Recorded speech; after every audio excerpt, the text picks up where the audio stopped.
Então, a gente viu, antes da parada em História, a gente estava começando a assistir o... a gente... Como é que se fala? Deixa eu só retomar, porque eu estava tirando dúvida do aluno aqui.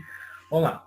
A gente estava vendo o início da Era Napoleônica, é isso que eu queria lembrar. Só que a gente, para conectar o início da Era Napoleônica, a gente tem que entender como é que acaba a Revolução Francesa. Lembrando que a Revolução Francesa acaba com uma briga política, né, entre os girondinos e os jacobinos. Os jacobinos estavam no poder, né, a Era do Terror, guilhotinando, cortando a cabeça de todo mundo. E aí a Era do Terror vai chegar ao fim, com os girondinos voltando ao poder, só que o sistema político na França ainda estava um pouco bagunçado. É por isso que Napoleão, como principal general do exército francês, vai assumir o poder na França, para tentar dar uma certa organizada no sistema político francês, no governo francês. Só que nesse primeiro momento ele não vai governar sozinho, ele vai governar com mais duas pessoas, formando o que a gente chama na Era Napoleônica de consulado, que é a primeira parte dessa Era Napoleônica.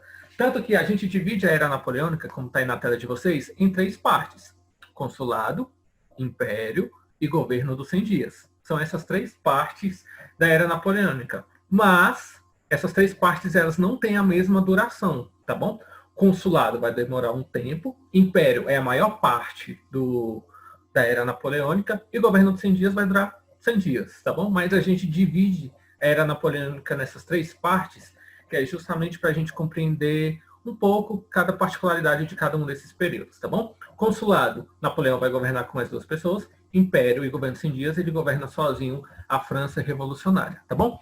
Uma das consequências da Revolução Francesa foi que a França não era mais uma monarquia, lembra? A França se torna uma república. No sistema republicano, alguém preside o país, alguém chefia o país, né? No sistema monárquico, quem governa, quem chefia o país é um rei, a rainha, um imperador, imperatriz, alguém, né? No sistema republicano é o presidente, que é eleito democraticamente pelo povo, né? Que o povo vai eleger. Só que o consulado, ele vai ter um sistema político próprio, porque é como se fosse um país governado por três presidentes ao mesmo tempo. Ou que uma das figuras, né, no caso, que vai ser Napoleão, vai chefiar a parte de segurança, outra pessoa vai chefiar a parte de educação, outro vai chefiar a parte de saúde. Geralmente assim, no sistema de consulado naquele período da Europa, tá bom? Então, como é que Napoleão vai chegar ao poder? Bom, em dezembro de 79, nós vamos ter uma nova Constituição na França, que vai tentar decretar alguns ganhos da Revolução Francesa, mas decretando também o consulado como sistema político na França, né? O artigo 41, inclusive, dessa Constituição francesa, vai falar que o primeiro cônsul promulga as leis, nomeia e revoga livremente os membros do Conselho de Estado, os ministros, os embaixadores e outros agentes internacionais. Vai nomear ainda os juízes criminais e cíveis, que não seja juiz de paz, e o juiz de cassação sem poder revogá-los, né? Para os outros atos do governo, o segundo e o terceiro cônsules têm voz consultiva, assinam e registram esses atos. Ou seja, na prática, quem governava a França era o primeiro cônsul. E quem era o primeiro cônsul? Napoleão Bonaparte. Os outros dois cônsules, eles eram meio que consultores, como se fosse, sei lá, como se fosse um conselho, né, de Napoleão Bonaparte nesse sentido, tá? Se eu por acaso falar Getúlio Vargas, vocês não achem estranho, tá? Acabei de dar aula sobre Getúlio Vargas no terceiro ano, aí às vezes os personagens históricos se confundem na hora que eu estou explicando. Então é sempre Napoleão, tá? A aula de hoje é só Napoleão. Se eu falar Getúlio Vargas, eu estou falando na verdade de Napoleão Bonaparte, tá? Então nesse sentido, Napoleão assume o governo da França como cônsul, tá bom? Cônsul que não é um presidente, que não é um rei, que não é um imperador, mas é alguém que governa o país. Só que aos poucos, Napoleão vai trilhar os caminhos para assumir o poder na França nesse sentido, tá bom? Aqui nós temos uma figura que não é tão famosa de Napoleão, mas ele é com a vestimenta de cônsul, tá bom? De cônsul, que era uma roupa mais avermelhada, né? Que eram os símbolos políticos, vamos dizer assim, a cor política na França naquele período, tá? A pintura de Napoleão mais emblemática é aquela que ele está com a roupa de imperador, né? Que é aquele casaquinho azul, com a calça preta, com a mãozinha aqui na barriga, porque ele tinha um probleminha de saúde, então ele sempre estava com a mãozinha na barriga. Essa é a imagem mais famosa de Napoleão, não essa com a roupa dele de cônsul, tá? Mas prosseguindo então. Nesse primeiro momento, então, Napoleão governou de forma autoritária. Então, ele era o primeiro cônsul, então ele começa a governar e ditar as suas próprias regras políticas na França, de forma autoritária. Até porque ele era general.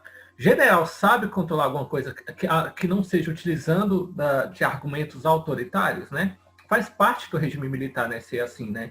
Não é uma crítica, é uma coisa própria dos militares.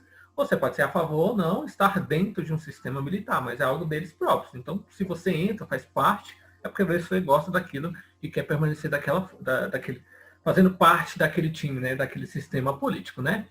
Bom, Napoleão, ele vai eliminar os principais focos de oposição que tínhamos naquele período, então os girondinos e jacobinos vão começar um pouco a ser reprimidos, essa força revolucionária do povo francês, o povão, o terceiro estado, vai começar a ser um pouco mais controlado, só que parece que vai ser uma pessoa tirana, né, uma pessoa ruim. Oi? Quer fazer a pergunta? Acho que não, né? Só ligou aí sem querer, né? Bom, no plano externo, ele vai assinar vários tratados de paz com os países europeus. Só que desses tratados de paz, esses acordos com os países europeus, Napoleão, na verdade, preparando o terreno para assumir o poder como imperador nesse sistema francês. Bom, ele, como primeiro cônsul, vai decretar uma série de mudanças políticas e estruturais na França, né? Tanto no sistema econômico, né? Vai recuperar a economia francesa, criando o Banco da França, como na segurança, que ele vai combater o banditismo, né, essa violência social e política dentro desse contexto histórico. E os tribunais militares vão ser criados nesse sentido. Também vai melhorar a administração pública, né, da França como um todo, né, porque era um país fragmentado por causa da Revolução Francesa, então ele começa a unificar novamente esse país, né, criando vários departamentos, estados, dentro de um contexto histórico-político da França naquele período, né? Criando cargos que hoje a gente conhece muito bem, de poder executivo, como os prefeitos em municípios, em cidades, né, aqui no Brasil, ele vai criar também dentro daquele contexto da França. Só que com uma diferença, né? Não é através de um sufrágio universal, ou seja, de votos, de eleição. Ele é que vai nomear esses prefeitos desses departamentos, né? Vai nomear interventores. No Brasil, a gente vai ter um período histórico que vai ter isso também. Em vez de votar para governador, votar para prefeito, vai ser o próprio presidente que vai nomear essas pessoas para governar, chefiar os estados, tá bom? Mas em outras áreas ele também vai fazer uma mudança, né? Na justiça, os juízes deixaram de ser eleitos para serem nomeados, que é algo que acontece também no Brasil atualmente, né? Os juízes do STF são nomeados pelo presidente. A gente não vota para juiz do STF, né? Há quem diga que a gente deveria votar, né? Escolher bem o juiz do nosso sistema jurídico. Mas na organização política do Brasil atual, os juízes do STF são indicados pela figura do presidente. É claro que o Congresso dá chancela, né? Vai fazer toda aquela arguição, debate com os candidatos ao STF para decretar se pode ou não podem ser ministros do STF. Mas geralmente é só um mero protocolo, né? A pessoa que o presidente nomeia, o Congresso aceita para ser juiz do STF, tá bom? Bom, e na educação, Napoleão vai decretar uma educação pública na França, tá bom? Mudando radicalmente a estrutura educacional da França, que até hoje é uma das melhores do mundo, tá bom? Principalmente na área de humanas e na área de direito, essa parte mais ligada a humanas e sociais, né? Direito, letras, história, filosofia. A Universidade de Sorbonne, lá em Paris, é uma das melhores do mundo nesse sentido, tá bom? Bom, com todas essas medidas, Napoleão então centralizava o governo da França. Apesar de ser 3 cônsules, os outros 2 cônsules eram apenas de modo simbólico, né? Só para consultar os decretos que Napoleão tomava como importante. Professor, licença. Então significa que ele que comandava tudo. Então esses duas pessoas só ficavam lá só de enfeite, elas não faziam nada? Na teoria, eles poderiam barrar qualquer decreto de Napoleão. Por exemplo, Napoleão queria mudar a economia da França. Se os outros 2 cônsules não quisessem, eles poderiam proibir Napoleão de fazer essa mudança. Então não era tão simbólico assim. Só que na prática, eles não iam contra, não faziam oposição aos decretos de Napoleão.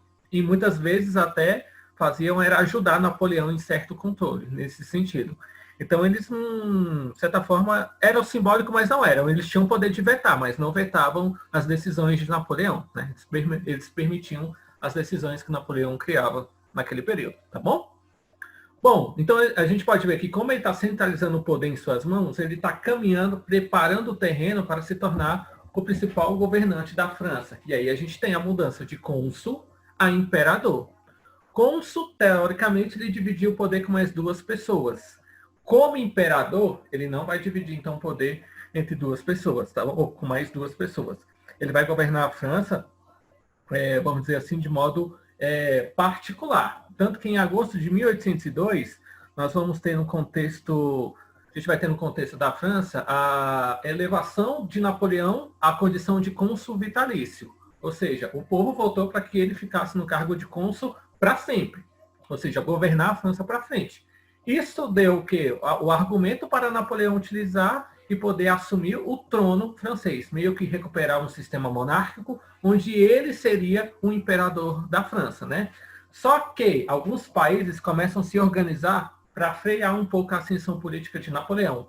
Principais dela, a Grã-Bretanha, que é a mesma coisa que a Inglaterra, tá bom? Então a Inglaterra começa a se manifestar nesse período como a principal nação rival à França de Napoleão. E eles vão guerrear, vamos dizer, batalhar, né, pela sua autonomia, para essa liderança política na Europa, até meados do século XIX. Né? Atualmente, né, século XX e século XXI, que esses dois países pararam de brigar muito. Mas até o século XVIII e XIX, França e Inglaterra brigavam bastante por algumas ideias, pela liderança política na França dentro daquele contexto. Né? Bom, o que vai acontecer? Os outros países, então, vão começar a se organizar em alianças para enfrentar a França de Napoleão, né?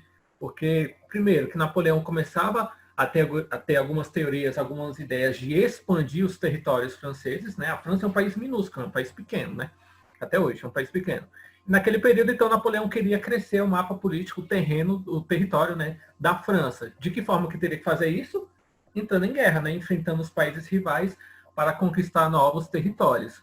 Então, dentro daquele sentido, é isso que Napoleão vai fazer. Ele vai começar a declarar guerra com as nações vizinhas para conquistar territórios. Não é à toa que o Império Napoleônico é um dos maiores impérios que a gente vai ter na história. Quando vocês pegam aqueles vídeos de curiosidades, tipo Você Sabia? 5 maiores, 6 maiores impérios da nossa história. Um desses impérios é o Império Napoleônico, porque Napoleão vai chegar a quase governar toda a Europa, com exceção da Rússia e a Inglaterra. Os demais países da Europa, todos eles, em algum momento, vão ser possessões napoleônicas. Inclusive o norte do continente africano. Também os franceses vão chegar até lá. É por isso que vários países da África foram também colonizados pelos franceses e falam a língua francesa, né? Não é à toa que teve uma grande discussão na última Copa do Mundo que a França ganhou, né, no futebol, que vários dos jogadores da seleção francesa têm origem, os pais, avós têm origem no continente africano, né? Então falavam que era uma seleção francesa, mas era quase que uma seleção africana, né? Um combinado de vários países africanos por causa desse sentido, porque a França colonizou vários países do continente africano, no contexto napoleônico e também no contexto do neocolonialismo que a gente estuda no ano que vem, no terceiro ano, tá bom? O que vai acontecer então? Apesar de começar essas brigas, essas batalhas que Napoleão assume, né, para fortalecer a França, então nesse contexto, então, ameaçado, ele vai começar a se dizer que a nação estava em perigo, ameaçada por potências estrangeiras, e por isso ele precisava de maiores poderes para defender e salvar a França naquele contexto, a República Francesa. Tanto que essa estratégia que ele utilizou, ele vai dar certo, né? Em maio de 1804, o Império foi proclamado na França. Então a França deixa de ser cônsul, né? Deixa de ter um período consulado no governo e passa a ter um período imperial sobre a chefia de Napoleão Bonaparte. E uma nova Constituição Imperial é promulgada no país, em 1804, né? No dia 2 de dezembro, ou seja, alguns meses depois, dentro daquele ano, na Catedral de Notre Dame, a catedral que... a principal catedral, né? De Paris, até hoje, é um dos cartões postais de Paris atualmente. Dentro da Catedral de Notre Dame, Napoleão Bonaparte vai se coroar imperador. Ele vai se coroar, tanto que o próximo slide é a imagem dessa cerimônia. A cerimônia de autocoroação de Napoleão Bonaparte. Infelizmente, eu acho que fica bem pequenininho, vocês não vão conseguir ver muito bem. Mas Napoleão está ao centro aqui na figura, segurando uma coroa, tá bom? Aliás, ele já está com uma coroa na cabeça, ele está pegando a coroa para coroar sua esposa, tá bom? A imperatriz Josefina. Ele já tinha, momentos antes, pegado a coroa da mão do Papa e se auto-coroado. Antigamente, como é que era a coroação de um imperador, de um rei? O Papa, em nome de Deus, colocava a coroa na cabeça daquela pessoa e falava que, em nome de Deus, aquela pessoa estava sendo escolhida para governar aquele país, aquela região, aquele lugar. Napoleão queria romper um pouco o poder político que a Igreja Católica exercia naquele período, principalmente na França. Então, ele vai tomar a coroa das mãos do Papa e vai se autocoroar. Esse gesto representa o quê? Uma ruptura com a Igreja Católica.